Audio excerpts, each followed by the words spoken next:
ప్రభుత్వం నుంచి మొదలు సెక్రటేరియట్ సచివాలయం నుంచి మొదలు పెడితే గల్లీ స్థాయి వరకు ఈ కాంగ్రెస్ ప్రభుత్వం కాంగ్రెస్ నాయకులు పూర్తిగా అడ్డగోలు అవినీతికి పాల్పడుతున్నారు అనేది మా ప్రధాన ఆరోపణ. వాస్తవం కూడా అదే. ఇవాళ ఎక్కడ చూసినా అవినీతే. సచివాలయం దగ్గర నుంచి మొదలు పెడితే గల్లీ వరకు ఎక్కడ చూసినా అవినీతి కార్యకలాపాలు బాగా జరుగుతున్నాయి. దానికి మచ్చుతున్నకే ఈ చంద్రకళ యొక్క ఉదంతం బయటికి వచ్చింది. ఇది కేవలం బయటికి వచ్చిన ఉదంతం కాబట్టి దీని మీద సమగ్ర విచారణ జరగాలి, వాస్తవాలు బయటికి రావాలి. ఎన్ని చోట్ల ఈ అక్రమ వసూలు జరుగుతున్నాయి అనేది మనం వెలికి తీయాల్సిన అవసరం ఉన్నది. సాక్షాత్తు ముఖ్యమంత్రి గారి తమ్ముడే ఒక రాజ్యాంగేతర శక్తిగా అవతరించి అక్రమ వసూళ్లకు పాల్పడుతున్నాడు అనేది పవర్ కారిడార్స్లో ఉన్న చర్చ. ముఖ్యమంత్రి గారి తమ్ముడు అర్ధరాత్రి అపరాత్రి అని లేకుండా సెక్రటేరియట్లో కనిపిస్తున్నారు. ఏమన్నంటే లక్షలు కోట్ల రూపాయల బేరాలు చేసి ఇవాళ కాంగ్రెస్ ప్రభుత్వంలో ఎట్లయిందంటే ఒక ఫైల్ పుటప్ చేయడానికి ఒక అమౌంట్ మాట్లాడాలి, చెల్లించాలి. ఫైల్ మూవ్మెంట్ కోసం డబ్బులు ఇవ్వాలి. ఫైల్స్ మీద అప్రూవల్ సంతకం కావాలంటే మళ్ళీ డబ్బులు ఇవ్వాల్సిన పరిస్థితి. పూర్తిగా ముఖ్యమంత్రి దగ్గర నుంచి మొదలు పెడితే స్థానికంగా ఉండే గల్లీ స్థాయి కాంగ్రెస్ లీడర్ల వరకు అవినీతికి పాల్పడుతున్నారు. దీన్ని మొత్తం తెలంగాణ సమాజం అసహించుకునే విధంగా వ్యవస్థ తయారైంది అనేది మనమందరం ఆలోచించాల్సిన అవసరం ఉన్నది. ఇటువంటి చర్యలు పునరావృతం కాకుండా కట్టుదిట్టమైన చర్యలు తీసుకోవాలి. సమగ్ర విచారణ జరగాలని భారతీయ జనతా పార్టీ యొక్క శాసనసభాపక్షం తరఫున మేము డిమాండ్ చేస్తున్నాం. ఇవాళ ముఖ్యమంత్రి గారి తమ్ముడే అడ్డగోలుగా అక్రమ వసూళ్లకు పాల్పడితే ఏం మెసేజ్ ఇచ్చినట్టు? ఇవాళ ముఖ్యమంత్రి వసూళ్ళకేమో వాళ్ళ తమ్ముడు అక్రమ వసూళ్లు పాల్పడి ఆయన వసూళ్లకు మరిగాడు. ఇవాళ సచివాలయంలో మంత్రుల పేషీల్లో అడ్డగోలు అవినీతి.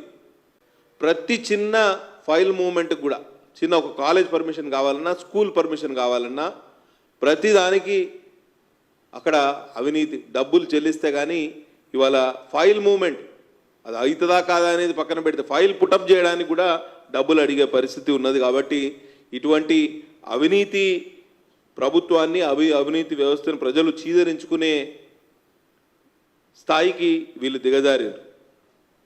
ఇవాళ కేంద్రంలో ఉన్న నరేంద్ర మోడీ ప్రభుత్వం గత 10 సంవత్సరాలుగా ఏం నినాదం ఇచ్చింది? Minimum government and maximum governance. అంటే ప్రభుత్వంలో చాలా తక్కువ మంది ఉంటారు కానీ వాళ్ళ పరిపాలన అనేది అందరికీ అట్టడుగు స్థాయికి కూడా అందాలి అనేది minimum government and maximum governance అనే నినాదం ఇస్తే ఇక్కడ తెలంగాణ రాష్ట్రానికి రేవంత్ రెడ్డి ముఖ్యమంత్రి అయిన తర్వాత మ్యాక్సిమం గవర్నమెంట్ అయిపోయింది. మ్యాక్సిమం గవర్నమెంట్ ఎందుకంటే మంత్రులతో పాటు వాళ్ళ 38-39 నామినేటెడ్ పదవుల పందేరం జరిగింది. అంటే అందరిని అకామిడేట్ చేసే క్రమంలో గవర్నమెంట్ ఇవాళ మ్యాక్సిమం గవర్నమెంట్ అయిపోయింది. Maximum government with maximum corruption. ఎవరి స్థాయిలో వాళ్ళు సంపాదన, మంత్రుల స్థాయిలో మంత్రులు, ముఖ్యమంత్రి స్థాయిలో ముఖ్యమంత్రి, అధికారుల స్థాయిలో అధికారులు, గల్లీ స్థాయి కాంగ్రెస్ నాయకుల స్థాయిలో వాళ్ళు. కాబట్టి మొత్తంగా అవినీతి పాప పంకిలంలో ఇవాళ ప్రభుత్వం కూరుకుపోయింది అనేది ఇవాళ మనకు అర్థం అవ్వాల్సిన విషయం. దానికి ఈ చంద్రకళ గారి ఉదంతమే బయటకు వచ్చింది. ఇది కేవలం బయటకు వచ్చింది. ఇట్లా వసూళ్ళు ఏ పార్టీ జరుగుతున్నాయి అనేది మనం అందరం అర్థం చేసుకోవాల్సిన అవసరం ఉన్నది. పాపం ఈ చంద్రకళ అనే మహిళ ఒక హోటల్లో పనిచేస్తుంది. బిడ్డ పెళ్లి కోసం అప్పు తెచ్చి బిడ్డ పెళ్లి చేస్తే ఆమె దగ్గర నుంచి 7,000 రూపాయలు వసూలు చేసిన చోటు అనే ఆ Congress party social media convener ఎవరైతే ఉన్నారో ఆయన డబ్బులు వసూలు చేసి ఈమెకు కళ్యాణ లక్ష్మి చెక్ ఇప్పియలేదనేది ప్రధాన ఆరోపణ. దాని మీద ముఖ్యమంత్రి గారు స్పందించారు, అటు ఎమ్మెల్యే గారిని మందలించిన పరిస్థితి.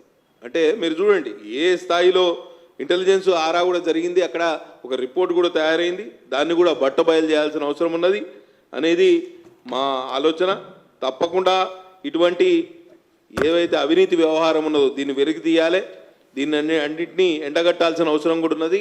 ప్రజలు కూడా ఇటువంటి అవినీతి కార్యకలాపాలకు పాల్పడుతున్న వ్యక్తులు, కాంగ్రెస్ పార్టీ నాయకులు కానివ్వండి, కాంగ్రెస్ పార్టీ గల్లీ కానివ్వండి, ఏ స్థాయి నాయకులైనా వాళ్ళ విషయాలన్నీ సోషల్ మీడియాను ఉపయోగించుకోండి. మేము పిలుపునిస్తున్నాం. ఇవాళ చంద్రకళ గారిలాగా అందరూ చైతన్యవంతులై ఇవాళ సోషల్ మీడియా ఉంది, ప్రతి ఒక్కరికి కెమెరా ఉంది, ప్రతి ఒక్కరికి ఇవాళ సోషల్ మీడియా యాక్సెస్ ఉంది. కాబట్టి ఇట్లా చంద్రకళ గారు ఏదైతే బయట పెట్టినరో ఇటువంటి ఉదంతాలు బయట పెట్టాలి.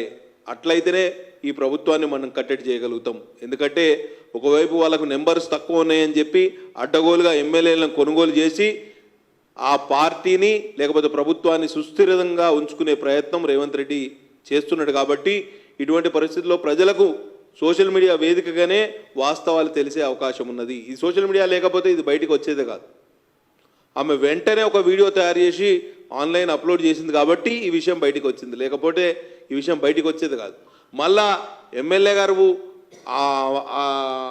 చంద్రకళ అనే ఆవిడతోటి మాట్లాడి మళ్ళీ ఇంకో వీడియో రిలీజ్ చేయించారు. మా తప్పేం లేదు ఇందులో. ఆయన ఏమంటారంటే, ఎమ్మెల్యే గారు అంటారట, చోటు నువ్వు ఏమనం, నువ్వు మాట్లాడింది ఎటెటో పోతుంది, నువ్వు అట్లెందుకు మాట్లాడినావు, నువ్వు మళ్ళా మాట్లాడు అంటూ విప్ ఆది శ్రీనివాస్ మందలించడంపై విమర్శలు వ్యక్తమవుతున్నాయి. చూడండి ఏ రకంగా కరప్షన్ అనేది రాష్ట్ర స్థాయిలో జరుగుతుంది.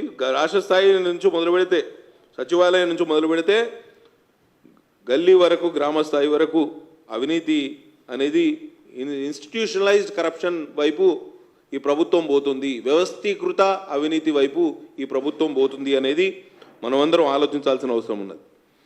ఒకవైపు మ్యాక్సిమం కరప్షన్ వైపు ఈ గవర్నమెంట్ పోతూ ఉంటే, మ్యాక్సిమం గవర్నమెంట్ ఉంది అంటే మంత్రులు ఉన్నారు, నామినేటెడ్ పోస్టుల మీద దాదాపు 38 కార్పొరేషన్ల చైర్మన్లు ఉన్నారు, అన్ని ప్రభుత్వ యంత్రాంగం ఉన్నది, మ్యాక్సిమం గవర్నమెంట్ ఉంది.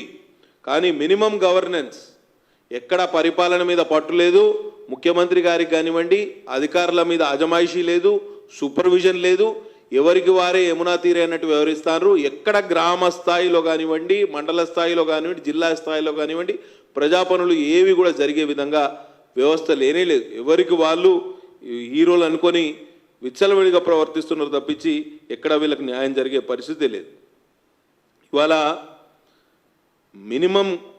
Minimum governance and maximum corruption వైపు ఈ ప్రభుత్వం పోతుంది. Maximum government, maximum corruption and minimum governance. ప్రభుత్వం పెద్దగానే ఉంది, అధికారులు ఉన్నారు, జీతాలు తీసుకుంటున్నారు, వీళ్ళు కరప్షన్కు పాల్పడుతున్నారు, అవినీతి పెద్ద తారాస్థాయిలో జరుగుతుంది. కానీ పరిపాలనకు వచ్చేవరకు ఎక్కడా పనులు జరిగే పరిస్థితి లేదు. కాబట్టి ఈ విషయం మీద మనం ఆలోచించాల్సిన అవసరం ఉన్నది. ఒకవైపు కరప్షన్, అవినీతి ఈ తారాస్థాయిలో జరుగుతూ ఉంటే రాష్ట్ర ఆర్థిక పరిస్థితి పూర్తిగా దిగదుడుపుగా తయారైంది.